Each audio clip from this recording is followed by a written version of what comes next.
What's going on, people? It's the Xbot448, a part of the official WeGameHere.com. If you guys want gaming content all in one place, I'm talking about YouTube videos, I'm talking Twitch streams, even tweets from Twitter. You can find it all in one place, and that is the official WeGameHere.com. I will put a link in the description below, and check it out. I mean, not only am I in We Game Here, but there's a bunch of cool people. I mean, we have Anchorman V, we have Gibbo, Gibmeister XB1, King Dre, of course, T-Tech, Kid Smooth, just a bunch of people. I mean, I could go on and I could make a whole video about it, but definitely check it out. As far as this video goes, there's a couple things I want to go over. First is I want everybody to get together and help out a group of gamers. As you can see, my video has hashtag BetterPSN at the top. I want to get the word out, and I want to get into Sony's ear, for people that own a PlayStation. The Red Dragon, shout out to the Red Dragon, put out a video basically showing how many times the PlayStation Network has been down. I think it was like 9 times in 5 weeks. Absolutely insane. Of course, the Sony extremists, or AKA ponies, they try to spin this and they try to say, well, it's not down for me or whatever. But the proof is there that PlayStation Network does go down a lot. I don't really see a difference between PSN on the PS4 compared to the PS3. But these guys, when these consoles were first announced and, the X1 was talking about being all digital, they did help out a huge Microsoft base that didn't want an all digital console. I know, Microsoft people spoke up, but so did these guys. And they let it be known that they didn't want an all digital system, even though they didn't buy an X1 anyway. But, they were a part of that voice that kind of, got into Microsoft's ear. So let's do them a favor. Let's start, using this hashtag on Twitter. Let's start getting the word out that, the PlayStation Network, not necessarily for me or, but just for them, that, it needs to be better, all right? They need to actually put money into their network to make sure it's stable, I guess.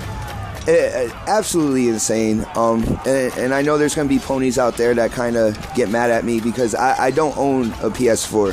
But like I said, they did us a favor at one point in time. Now it's time to return it for them.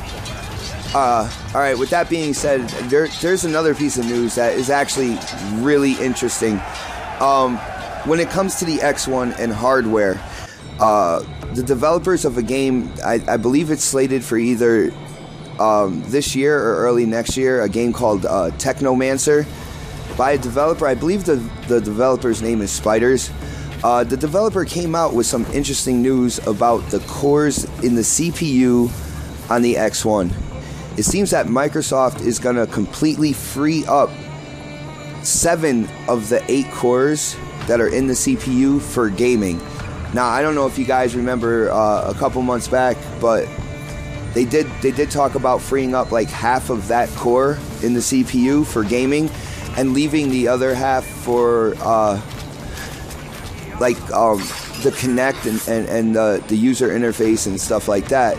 Now, back when they said that, I kind of told people in my circle, I didn't make a video about it, but I told people in my circle this is just the beginning, because with Windows 10 and DirectX 12, how everything is being streamlined through the hardware, I said that 7th core is going to be completely freed up. And this developer is actually proving me correct, which is really cool because it will give a boost in performance. I know some of these resolution fanatics with DirectX 12 and that complete 7th core being unlocked for gaming, for game development. All this resolution BS is going to be absolutely a thing of the past.